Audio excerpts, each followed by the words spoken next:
교재 47쪽을 제가 읽도록 하겠습니다. 거짓 사도들과 적대자들에 대항해서 바울은 자신이 체험한 환상과 계시에 대해 이야기를 합니다.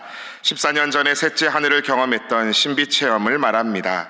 그러나 동시에 바울은 자신이 주님께로부터 여러 계시를 받은 것이 너무 커서 주님께서 이를 자랑하지 못하도록 날마다 찌르는 육체의 가시를 주셨다고 고백합니다. 바울은 목자의 심정으로 고린도 교회를 염려합니다. 바울은 오로지 교회를 위해서 모든 참음과 표적과 기사와 능력을 행했으며 살해도 받지 않았음을 말합니다. 이후 세 번째로 고린도를 방문할 계획을 밝힙니다. 어제는 바울이 거짓 사도들이 아브라함의 자손이면 나도 아브라함의 자손이다 하며 자신이 얼마나 하나님의 열심으로 주결고비 넘기며 고생했는지 자랑했었는데요. 오늘 고린도후서 12장에서도 부득이 바울은 자신을 자랑합니다. 오늘 1절 말씀 주목해 보십시오. 무익하나 봐 내가 부득불 자랑하노니 주의 환상과 계시를 말하리라. 무익한 것 아는데 부득불 자랑합니다. 뭐를요? 주의 환상과 계시를. 2절에서 3절 말씀입니다. 내가 그리스도 안에 있는 한 사람을 아노니 그는 14년 전에 셋째 하늘에 이끌려 간 자라. 그가 몸 안에 있었는지 몸 밖에 있었는지 나는 모르거니와 하나님은 아시느니라. 내가 이런 사람을 아노니 그가 몸 안에 있었는지 몸 밖에 있었는지 나는 모르거니와 하나님은 아시느니라. 내가 이런 사람을 아노니 마치 제3자를 이야기하는 것처럼 말합니다. 마치 우리가 이런 멋진 사람이 있는데 그게 사실 나야 하는 것처럼 말이지요. 바울이 14년 전에 셋째 하늘에 이끌려 갔다고 합니다. 실제로 유대인들은 하늘에 대한 개념이 새나 구름이 날아다니고 하는 이 대기권 하늘을 첫째 하늘, 그리고 궁창 위에 물이 보관되어 비를 내리고 또 별이 박혀 있고 한 하늘이 둘째 하늘, 하나님과 및 천사들이 거하는 하늘을 셋째 하늘로 생각했다고 합니다. 그러니 바울이 셋째 하늘에 다녀왔다는 것은 무슨 말입니까? 천국 체험하고 왔다는 것이죠. 4절에 보면 더욱 확실히 드러납니다. 그가 낙원으로 이끌려가서 말로 표현할 수 없는 말을 들었으니 사람이 가히 이르지 못할 말이로다. 낙원, 특세 때 가상칠언 기억나시죠? 오늘 내가 나와 함께 낙원에 있으리라. 예수님께서 강도에게 말씀하셨던 그 낙원이 바로 이 낙원입니다. 천국이지요. 거기로 이끌려가서 말로 표현할 수 없는 사람이 가히 이르지 못할 말을 들었다고 합니다. 아니, 천국에서 뭘 좀 들었으면은 좀 자세히 설명해 줬으면 싶은데 바울은 자세히 말하지 않습니다. 왜요? 사실 어쩔 수 없이 자랑하고 있긴 하지만 이 신비 체험이 중요한 것이 아니거든요. 6절 말씀을 주목해 보십시오. 내가 만일 자랑하고자 하여도 어리석은 자가 되지 아니할 것은 내가 참말을 함이라. 그러나 누가 나를 보는 바와 내게 듣는 바에 지나치게 생각할까 두려워하여 그만두노라. 내게 듣는 바에 지나치게 생각할까 염려하여 그만두노라. 그 신비 체험, 천국 체험 자체가 결코 떠받들여질 일이 아니라는 겁니다. 신비 체험이 드러내는 것은 뭡니까? 하나님께서 진정 살아계시고 내가 그의 참 사도다, 그것만 증명되면 되는 것이지 이 신비 체험 가지고 바울 자신이 신성시 될 일이 결코 아니라는 것이죠. 그런데 이 고린도 교회 바울의 대적자들이 바울은 그런 신령한 체험 하나 없이 그냥 자기 생각이나 떠들고 있는 자야, 이렇게 모함하니 부득불 이 자랑을 하고 있는 겁니다. 여러분, 지금도 천국을 보고 왔다, 여러 간증들이 교회의 세상에 있습니다만 우리가 믿음 가운데 있다면 언젠가 갈 천국 얼마나 어마어마하겠습니까? 조금 미리 보고 왔다고 받들여질 일까지는 아닙니다. 어떤 외국인이 비행기 타고 우리 신일교회 또 근처 약수동 청구동만 보고 자기 나라로 돌아갔다고 생각해 보십시오. 서울은 벚꽃이 만개한 곳이고요. 빨간 벽도 신일교회 너무 멋지고요. 옆에 스시리짱 초밥 아주 맛있는 곳입니다. 이것만 얘기한다면 아니 여기가 그게 다가 아닌데 여러분 막 답답해서 가슴을 치지 않으시겠어요? 지금도 그렇지만 제가 어릴 때 방언기도 받는 걸 그렇게 부러워들 했었습니다. 오죽하면 방언기도 받게 해준다는 부흥사님들도 많이 유행했지요. 저는 신학교 가서도 방언기도를 받지 못했습니다. 그래서 어느 날 이제 방학 때 집에 왔다가 아버지랑 새벽기도를 다녀오는데, 아들, 니는 무슨 신학생이 돼갖고 방언기도도 못하노? 하면서 뒤통수 한 대 맞으면서 혼난 적이 있었습니다. 당시 아버지께서 목사님께 큰 은혜를 막 받으셨는지 따따따 방언 기도를 한창 하실 때였거든요. 참 이런 걸로 제가 혼나자니 막 눈물이 나더라고요. 나중에 저희 어머니께서 또 이제 군교회 한번 또 찾아오라고 하신 겁니다. 그래서 갔더니 갑자기 권사 기도 모임을 하는 장소인 거예요. 그랬더니 저를 가운데 꿇어 앉히시더니, 우리 경한이 신학생인데 방언 기도 내려 주시옵소서. 아주 그냥 그 단체로 권사님들께서 안수 기도를 하시는 바람에 제가 종국에는 뭐라 한 것 같은데 이게 제가 분위기에 휩쓸려 한 건지 진짜 한 건지 싶고, 아무튼 저는 결국 방언 기도를 못하는 신학생이었습니다. 그런데 저희 신학과 사경회 때 김도고 목사님께서 사경에 강사로 오셨어요. 우리 신일교회에도 예전에 사경에 강사로 오신 걸로 제가 알고 있는데, 아무튼 은혜 가운데 말씀을 듣고 둘째 날 저녁 집회 때였나 그랬을 겁니다. 김도고 목사님께서 시작하시면서 여러분 중에 방언기도 못하는 신학생들 있죠? 그러시는 거예요. 제가 고개를 푹 숙였습니다. 근데 목사님이 빙그레 웃으시면서 말씀하시는 겁니다. 저는 방언기도 못합니다. 근데 이 말이 은혜가 되는 학생들 있을 거예요 라고 하시는 겁니다. 그날 정말 집회 때 저 정말 펑펑 울었습니다.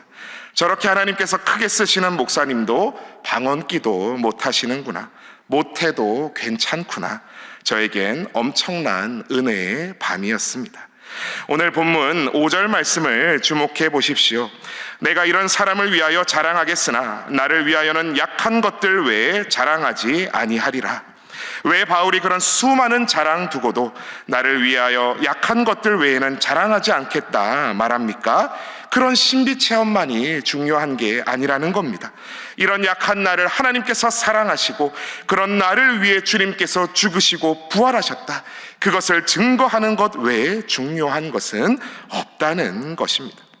사랑하는 성도 여러분, 그러니 교회 안에서도 내가 이번에 환상 받았잖아, 내가 이번에 하나님 말씀 직통으로 들었잖아, 그럴 수도 있죠. 은혜입니다. 그런데 그런 건 너무 드러낼 필요도, 또 너무 그런 사람에게 푹 기대실 필요도 없습니다. 우리가 기댈 분은 오직 한 분밖에 없는 줄 믿습니다. 오늘 7절 말씀을 보십시오. 여러 계시를 받은 것이 지극히 크므로 너무 자만하지 않게 하시려고 내 육체의 가시 곧 사탄의 사자를 주셨으니 이는 나를 쳐서 너무 자만하지 않게 하려 하심이라. 칼빈은 이 육체의 가시 곧 사탄의 사자를 바울의 대적자들 혹은 육신의 유혹으로 보기도 했지만, 많은 신학자들은 육체의 고통, 즉 질병으로 보곤 합니다. 위임 목사님께서도 설교 때 말씀하셨지만 갈라디아서 4장 15절 말씀, 너희가 할 수만 있었더라면 너희의 눈이라도 빼어 나에게 주었으리라 하는 그런 말씀에 근거하여 바울이 아마도 심각한 안질, 눈병 이를 앓았을 것이고 아니면 혹은 간질병이 있었을 것이다 라고 추측하곤 합니다. 근데 그것이 이제 육신의 병이었다면 단순히 불편한 것을 넘어서 당시 사람들에게 몸에 있는 장애나 질병은 마치 그 사람에게 죄가 많은 결과인 양 여겨졌기에 바울에게 있어서 그 몸의 가시는 복음 전파에 방해가 되는 요소처럼 여겨졌을 것입니다. 그래서 바울이 간구합니다. 8절 말씀입니다. 이것이 내게서 떠나가게 하기 위하여 내가 3번 주께 간구하였더니, 3번이나 간구하는데 들어주십니까? 안 들어주십니까? 안 들어주십니다. 근데 이게 기도의 실패인가요? 아닙니다. 이어서 9절 말씀 보십시오. 나에게 이르시기를 내 은혜가 내게 족하도다. 이는 내 능력이 약한 데서 온전하여짐이라 하신지라. 그러므로 도리어 크게 기뻐함으로 나의 여러 약한 것들에 대하여 자랑하리니 이는 그리스도의 능력이 내게 머물게 하려 함이라. 아멘. 주님께서 바울에게 말씀하시는 겁니다. 내 은혜가 너에게 족하다. 내 권능은, 내 능력은 약한 자 안에서 온전하여진다, 완전하여진다 말씀하신 겁니다. 그래서 도리어 크게 기뻐했다고 바울이 말하지요. 그리스도의 능력이 나에게 머물게 하기 위해서는 나의 약한 것이 자랑이라는 겁니다. 10절 말씀 우리 한 목소리로 봉독하시겠습니다. 10절입니다. 시작. 그러므로 내가 그리스도를 위하여 약한 것들과 능욕과 궁핍과 박해와 곤고를 기뻐하노니 이는 내가 약한 그때의 강함이라. 아멘. 그래서 오늘 두 가지 기도 제목 나눌 텐데, 첫 번째 기도 제목은 내가 약한 그때의 강함 되시는 주님만 붙들게 하소서 기도하시겠습니다. 내가 약한 그때에 강함 되시는 주님만 붙들게 하소서. 내가 약한 그때에 강하신 하나님께서 일하시고, 내가 약한 그때에 예수 그리스도의 능력이 내게 머무는 줄 믿습니다. 저도 바울인 양 육체의 가시라고 말하기엔 좀 부끄럽지만 이 젊은 나이에 허리 디스크가 있습니다. 몇몇 분들이 아니 젊은 나이에 웬 디스크래요 하시면 확실히 아주 부끄럽기는 합니다. 7년에서 한 8년 전에 제가 있었던 교회에서 전도사 때 등받이 없는 의자에서 한참 제가 뭐를 이제 준비하다가 일어나는데 하면서 이상한 느낌이 들었던 게 시작이었습니다. 그리고 그 주에 이제 선교사님 가족분들이 오신다고 무거운 짐들을, 이제 그동안 보관했던 짐들을 교회 5층에서 1층까지, 거기는 엘리베이터가 없어서 이제 계단으로 제가 이제 한 7, 80kg 되는 짐을 들고 내린 일이 있는데, 그때 허리가 덜컥 주저앉았던 기억이 납니다. 나중에 알고 보니 요추 4, 5번 뒤쪽 디스크막이 찢어져 돌출되어 신경을 눌렀던 것이지요. 그래서 사실 요즘도 3개월에서 4개월마다 한 번씩 아침에 못 일어날 때가 생깁니다. 한 번은 특세 때 새벽 기도 때 안내 서다가 권사님 어서 오세요 하고 인사하는데 그 순간 하면서 계단 난간 부여잡고 그대로 교역자실로 기어서 쓰러지듯 온 적도 있었습니다. 여러분, 허리 굽혀서 인사할 수 있는 것 자체가 정말 큰 은혜라는 거 저는 그때 알았습니다. 그리고 이게 또 티도 잘 안 납니다. 무슨 깁스하고 있는 게 아니라 가지고 티도 안 나고요. 화장실 갈 때 가장 비참합니다. 화장실까지는 기어갔는데 변기로 올라갈 수가 없습니다. 주일 예배 인도 서야 하는데 안내 서야 하는데 못 일어나면 참 답답합니다. 근데요 여러분, 이게 또 은혜입니다. 제 디스크 때문에 더 기도하게 됩니다. 제가 작년 여름 물놀이 앞두고 1번 기도 제목이 뭐였을까요? 하나님, 제가 나름 책임자인데 제일 바쁘게 뛰어다녀야 되는데 이 기간만큼은 쓰러지지 않게 하소서 기도 제목이었습니다. 하나님, 이번에 실버스쿨 개강하는데 저 못 일어나면 저 놓고 어르신들 단체 기도하십니다. 걱정하십니다. 일어나게 하소서. 실제로 교구에서 또 실버스쿨에서 또 절 아시는 분들이 어찌나 기도해 주시는지 그 기도 듣고 있다 보면은 부끄러워서 얼굴이 벌개질 정도입니다. 근데 감사입니다. 사역 내가 하는 게 아니구나. 그저 나는 허리 신경 하나 디스크로 눌리면 일어나지도 못하는 존재구나. 오늘 이 새벽 이 단상 앞에 세우신 것도 내가 아니라 하나님의 능력이구나 고백하게 됩니다. 사랑하는 신일의 성도 여러분, 여러분 가운데도 육체의 가시 같은 어려운 일들이 있으십니까? 오히려 하나님을 붙드실 좋은 기회인 줄 믿습니다. 내가 약한 그때에 온전하여 지시는 강함 되시는 하나님을 드러낼 때인 줄 믿습니다. 오늘도 내가 약한 그때 강함 되시는 주님을 꼭 붙드시며 승리하시는 복된 하루 되시기를 주님의 이름으로 축복합니다. 자, 이제 11절에서 13절 말씀에서 바울은 자신의 자랑을 마무리합니다. 13절 말씀 보십시오. 내 자신이 너에게 폐를 끼치지 아니한 일밖에 다른 교회보다 부족하게 한 것이 무엇이 있느냐? 너희는 나의 공평하지 못한 것을 용서하라. 내가 너희에게 폐 끼치지 아니한 일밖에 덜해준 게 뭐가 있습니까?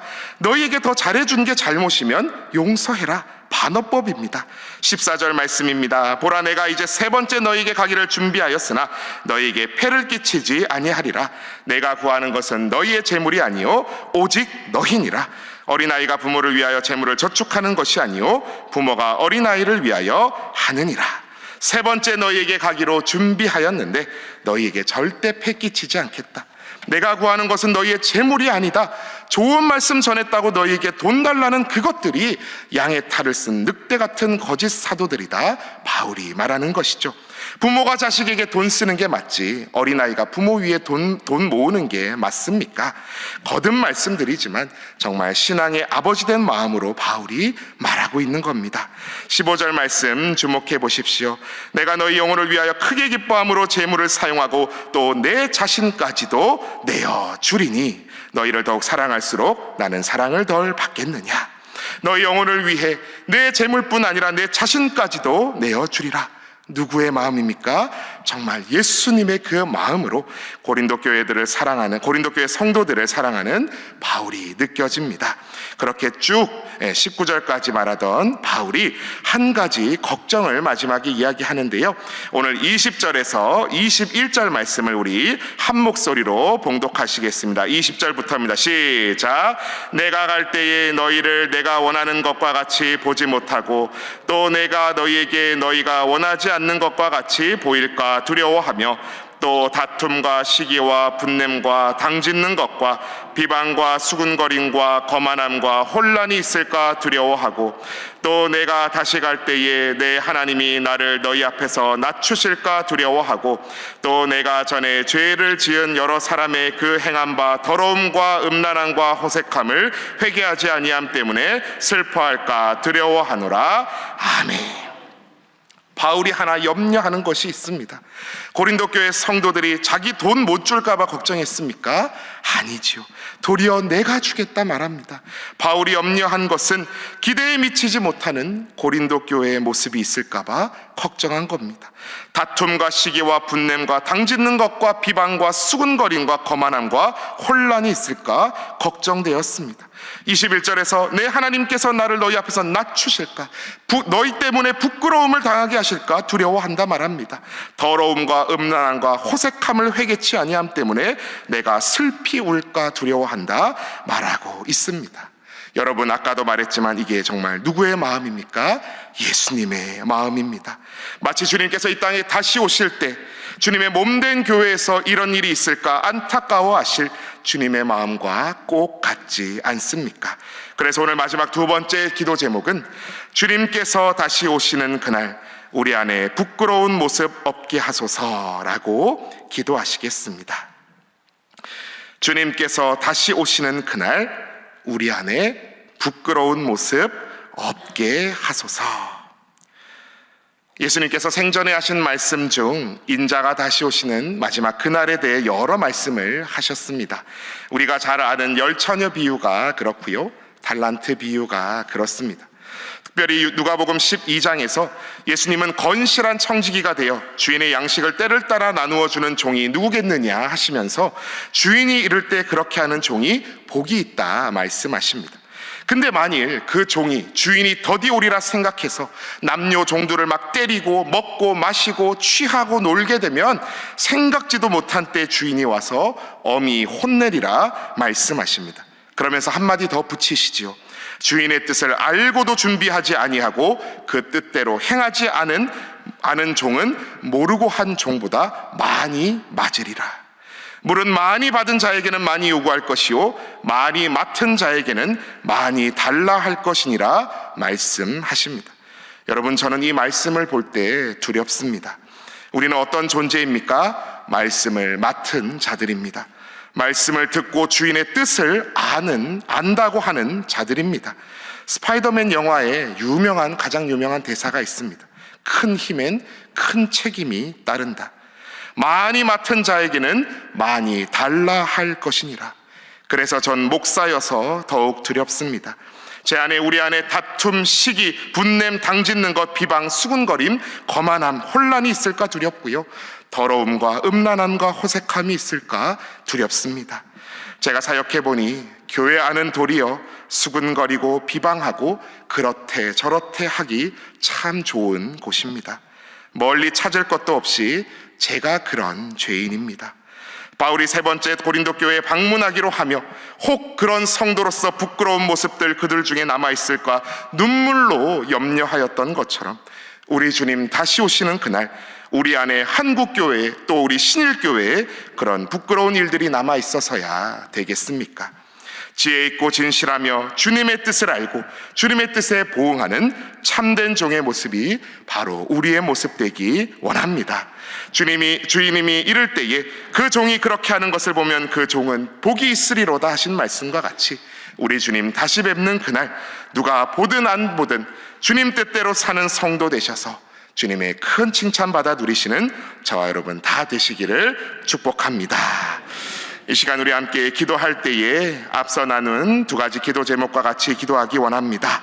첫 번째로는 내가 약한 그때에 강함 되시는 주님만을 붙들고 자랑하게 하소서 기도하여 주시고, 두 번째로는 주님께서 다시 오시는 그날, 천국에서 주님 다시 뵙는 그날 우리 안에 부끄러운 모습들 없게 하소서 기도하여 주시고, 오늘 신일의 성도들 가정마다 일터마다 울타리쳐 지켜보아여 주시기를, 또 특별히 오늘 있을 모든 선거가 잘 이루어지고 참으로 나라를 국민을 사랑하는 위정자들 선출될 수 있기를, 또 목회자 세미나 일정 가운데 있는 위임 목사님 강한 팔로 붙드시고 부어주시기를, 또한 각자의 소원하시는 모든 기도 제목들 놓고 이 시간 함께 기도하며 나아가시겠습니다. 주여 믿습니다. 주여 믿습니다. 주여 믿습니다.